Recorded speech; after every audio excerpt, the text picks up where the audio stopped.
Irmãos, vamos ser sinceros aqui. Todo mundo quer começar o próximo ano com o pé direito, buscando formas de garantir paz, prosperidade e proteção, não é verdade? Mas será que no meio de tanta empolgação, a gente pode cair em certas armadilhas sem perceber? Às vezes a gente acha que só as pessoas do mundo se envolvem em rituais estranhos, mas a verdade é que muitos cristãos também se envolvem em superstições disfarçadas de coisas boas. Fique comigo até o final desse vídeo, porque o que eu vou compartilhar aqui vai livrar você e a sua família de coisas que não agradam a Deus. E talvez você nem imaginasse que estivesse fazendo isso. Eu sou o pastor Antônio Júnior e aqui no meu canal eu sempre gosto de trazer ensinamentos da palavra de uma maneira simples e fácil para que você cresça na sua vida espiritual. E eu sempre vou trazendo também alertas para que as pessoas não caiam em armadilhas. E uma coisa que eu percebo é que quando vai chegando dezembro, existe uma inquietação diferente. Todo mundo quer um novo começo, deseja uma mudança total de vida. Tem gente que faz aquela famosa listinha de metas, outros que só pensam em festas e tem pessoas que se isolam para orar, para jejuar, para buscar mais a Deus. E até aí tudo bem, né? Mas o problema começa quando a gente coloca a nossa confiança em práticas que na essência não passam de rituais ou simpatias. Eu sei que existe um desejo por trás de tudo isso que é legítimo. A pessoa quer começar bem o ano, ela quer consagrar a sua vida a Deus, só que muitas pessoas, irmãos, transformam esse desejo num tipo de fé mecânica, automática. Quase como se fizesse Deus um gênio da lâmpada, entendeu? E não é assim que a fé cristã funciona. Por isso eu senti no meu coração de alertar você sobre algumas coisas que podem parecer bobas ou até mesmo muito comuns, mas que podem acabar enfraquecendo a sua fé e principalmente a sua comunhão com Deus. Talvez você pense que isso é algo distante da sua realidade, mas confie em mim, nós cristãos também somos bombardeados por todo tipo de superstição. E às vezes, irmãos, essas ideias entram na igreja, entram na nossa rotina e a gente nem se dá conta do perigo. Então daqui a pouco eu vou te mostrar aqui algumas coisas que nós, cristãos, evangélicos, nós praticamos e a gente acha que está tudo normal, mas não está. Irmãos, antes de tudo, precisamos entender o que é superstição.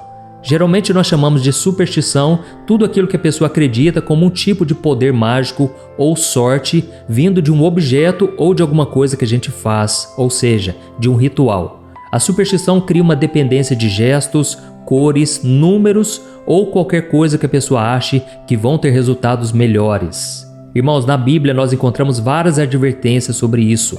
Por exemplo, em 1 Timóteo capítulo 4, o versículo 7, o apóstolo Paulo diz para nós rejeitarmos as fábulas profanas, que são práticas e ideias que não têm fundamento nenhum na palavra. E quando alguém começa a acreditar que comer certo tipo de alimento ou vestir uma certa peça de roupa vai trazer prosperidade, então ela está substituindo a confiança que deveria estar em Deus por uma confiança num símbolo. Lá em Jeremias capítulo 17, do versículo 5 ao 7, fala que quem confia no homem ou em qualquer força fora do Senhor acaba se frustrando, mas quem faz do Senhor a sua esperança recebe a verdadeira bênção. Amém? Irmãos, isso é muito sério porque a superstição, mesmo quando ela parece inofensiva, ela desvia os nossos olhos do único que pode realmente fazer algo por nós, que é Deus. E talvez você tenha alguém na sua família que vai pular 7 ondas na praia, vai se vestir de branco na esperança de ter paz ou vai comer lentilhas para atrair prosperidade. Eu sei que esses hábitos são muito populares no Brasil e quase todo mundo conhece alguém que já fez isso na virada do ano. E talvez você tenha praticado isso e depois eu vou te dar um recado sobre essas coisas. Irmãos, nessa lista a gente ainda tem coisas como guardar sementes de romã na carteira ou fazer simpatias com uvas. E eu como pastor eu preciso te avisar uma coisa. A origem de boa parte desses costumes é pagã, ou seja, vem de crenças antigas de povos que acreditavam em deuses ou entidades que controlavam a colheita, o mar e outras áreas da natureza. E com o tempo essas tradições foram se popularizando e hoje muitas pessoas fazem simplesmente por diversão ou por achar bonitinho. Mas se você deposita sua confiança nessas práticas, você está entrando num terreno muito perigoso. Lá no livro de Isaías, capítulo 8, versículo 19, fala que em vez de recorrer a médiuns ou a práticas ocultas, nós devemos buscar ao Senhor para que a gente não abra brechas para o inimigo. Irmãos, isso vale também quando a gente acredita que uma cor ou um número vai trazer a bênção, porque isso faz com que a gente perca a confiança no Senhor. Agora, não pense que isso é exclusividade de quem não é cristão. Como eu disse para você, muitos de nós, na família da fé, estamos caindo nesses erros. E você pode dizer assim: ah, pastor, mas eu não pulo ondinhas, eu não como romã, eu não acendo vela para entidades. Mas, irmãos, tem muita coisa que a gente faz que vira sim superstição sem que a gente perceba. É possível, por exemplo, acreditar que passar a virada do ano na igreja é a única forma de Deus nos abençoar. Quantas pessoas você conhece que fazem isso? Ou até mesmo você, de forma inconsciente, você pensa assim: ah, se eu não receber a bênção do pastor, se eu não estiver junto com os meus irmãos na fé, se eu não passar no culto da virada, eu não terei a bênção. Irmãos, isso é superstição. É claro que não tem problema nenhum a gente comemorar, a gente celebrar com os irmãos e buscarmos a presença do Senhor em vigílias. O perigo é quando a pessoa pensa assim: se eu não estiver na igreja exatamente à meia-noite, o meu ano vai ser horrível, eu não serei abençoado. Irmãos, isso é um ritual vazio. A Bíblia deixa muito claro que isso não agrada a Deus. Por isso eu peço que você deixe aqui nos comentários se você já fez isso alguma vez, se você também pensava dessa maneira. E não se esqueça também, no final, eu peço para você compartilhar, porque tem muita gente caindo nisso e eu vou falar mais sobre algumas coisas aqui. Vamos falar, por exemplo, de jejum. Quantas pessoas acham que tem que fazer um jejum no dia 31 de dezembro, no último dia do ano, porque senão ela não estará consagrada para o ano seguinte? Irmãos, realmente o jejum na Bíblia é um ato de consagração, de humildade diante de Deus. Mas se ele se torna só uma tradição repetida para supostamente garantir bênçãos, aí, irmãos, nós perdemos completamente o valor bíblico dessa entrega. E a mesma coisa acontece, por exemplo, quando a gente acha que vestir de branco nós estaremos mais puros, mais santos e mais protegidos na virada. Oh, meus irmãos, não é isso que vai santificar nossa vida, entendeu? Não é isso que vai nos dar poder contra o pecado. Nós vemos em Marcos capítulo 7, o versículo 15, Jesus nos ensinando que não é o que entra pela boca ou que a gente veste que nos contamina ou nos purifica, mas é aquilo que está no nosso coração, entendeu? E outro ponto delicado são aqueles famosos pedidos que a gente escreve no papel e aí tem pessoas que colocam dentro da Bíblia, colocam no envelope e ela guarda aquilo o ano inteiro, só no final do ano que vem que a pessoa vai abrir o envelope para ver se aquele pedido se cumpriu ou não. Irmãos, eu creio que Deus é um Deus que cumpre promessas, Deus faz infinitamente mais do que tudo o que pedimos ou pensamos. É o que está escrito em Efésios 3:20. Mas a gente tem que tomar cuidado de não querer fazer um contrato com Deus, entendeu? Fazer uma barganha. A Bíblia diz, por exemplo, em Provérbios 16, o versículo 3, que nós devemos sim consagrar tudo ao Senhor, tudo que a gente faz, e assim os nossos planos serão bem-sucedidos. Mas isso não significa que colocar o papel dentro da Bíblia, colocar o envelope por si só é o que vai fazer a bênção acontecer, entendeu? Se a gente não tomar cuidado, irmãos, essas atitudes podem virar uma mandinga gospel, como se a simples presença do papel na Bíblia trouxesse poder. É como aquelas pessoas que colocam a Bíblia aberta em casa, no Salmo 91, como se aquilo trouxesse proteção para toda a casa. Oh, meus irmãos, isso é religiosidade, isso é ritual, isso é superstição. E isso sem falar daquelas pessoas, que chegam na virada do ano, o pastor manda elas mandarem oração para 7 pessoas, dizendo que se ela não fizer isso, algo ruim vai acontecer, ela não vai receber a bênção completa. E aí, irmãos, em vez de ser uma corrente do bem, uma corrente de oração, se torna uma corrente de medo, de manipulação, como se a obra de Deus dependesse de quantas pessoas receberam a mensagem. Então, irmãos, eu estou falando essas coisas aqui para a gente vigiar, para a gente não transformar algo que deveria ser espiritual num costume místico, em algo que não agrada ao Senhor. Amém? Talvez você já tenha ouvido também falar sobre hábitos parecidos, como escolher a cor da roupa íntima especificamente para atrair determinadas bênçãos. Por exemplo, vermelho para o amor, amarelo para o dinheiro, branco para a paz. Irmãos, isso não deixa de ser uma forma de superstição. Só que em vez de a pessoa acender uma vela ou pular onda, ela acredita que a cor da lingerie é o que vai definir se o ano vai ser bom ou vai ser ruim. E isso, de novo, desvia o nosso olhar do que realmente importa. Devemos confiar no cuidado de Deus. Lá no livro de Isaías, capítulo 58, versículos 6 e 7, tem uma passagem que fala sobre o jejum verdadeiro, que é aquele feito com o coração quebrantado, que se preocupa com a justiça e com o próximo. E o propósito desse texto é falar que Deus não se agrada de rituais sem fundamento, ou seja, sem um coração sincero, sem fazer com a intenção correta. Então, se você for jejuar, se você for fazer qualquer coisa na sua vida, faça de todo o coração, mas faça algo que agrada ao Senhor também. Porque a gente tem esse costume, de não querer desagradar a família, e aí só porque todo mundo está fazendo no final do ano, a gente decide seguir o mesmo caminho. Irmãos, Jesus deixou claro, aquele que não aborrece pai ou mãe, irmãos, família inteira e até mesmo você, não é digno de ser um seguidor dele. Então, às vezes, vai ter atrito sim. Jesus disse, eu não vim trazer paz, eu vim trazer espada. E muitos, por amor a mim, serão perseguidos dentro de casa. Muitos serão zombados, humilhados. Isso, irmãos, é carregar a cruz. É estar disposto a tudo por amor ao Senhor, por pregar a verdade, por falar o que é certo. Por isso, não fique com vergonha de mandar nos grupos de WhatsApp uma mensagem como essa. Entendeu? Tem muitas pessoas que caem no engano e até mesmo colhem coisas ruins porque ficam nessa superstição, fazendo coisas que são pagãs. E eu vou te dar outro exemplo. Lá em Deuteronômio capítulo 18, o versículo 9 ao 12, Deus alerta o seu povo a não adotar práticas de adivinhação, feitiçaria ou qualquer maneira de buscar a sorte.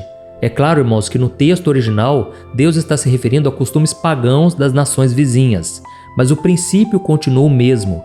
Não podemos deixar que esses rituais exteriores tomem o lugar no nosso relacionamento com Deus. Lá em Jeremias 10, o versículo 2, o próprio Deus fala assim para o seu povo: não aprendam o caminho dos gentios. E é claro que hoje a gente não vive na mesma realidade de Israel, mas o que Deus estava querendo dizer é que não devemos copiar as práticas de pessoas que não têm o fundamento nas Escrituras. E sempre quando você vê na Bíblia que Israel se juntava a outros povos, começava a seguir outros deuses, vinha castigo sobre a nação. Depois você pode ler na sua casa, 2 Reis, capítulo 17, o versículo 7 e o 8. Aconteceu exatamente isso. Então, eu como pastor, eu quero te ajudar a entender que se você aceitou Jesus, você não precisa de uma virada de ano para mudar a sua vida. Você já nasceu de novo, entendeu? Não vai ser um novo ano que vai fazer a diferença, mas é um novo nascimento. É você confiar no Senhor, é você seguir os passos de Jesus. E como eu disse para você, a nação de Israel se envolvia com outros deuses e aquilo trazia maldição para o povo. E trazendo para os nossos dias hoje, quando a gente confia em qualquer ritual, qualquer cor, objeto ou costume, nós estamos repetindo o mesmo erro de Israel ao procurar os outros deuses. E eu sei que por mais que isso pareça exagero, é algo, irmãos, que acontece dentro da igreja, quando simplesmente tiramos os olhos de Jesus e começamos a olhar para algo que é físico, que é palpável. Sendo que a Bíblia deixa muito claro que o nosso Deus é invisível, mas Ele é real. Ele espera que a gente viva por fé e não confiando em nada que seja desse mundo, entendeu? E talvez você esteja pensando assim, mas será que então no final do ano, na virada, eu posso pelo menos usar uma roupa branca?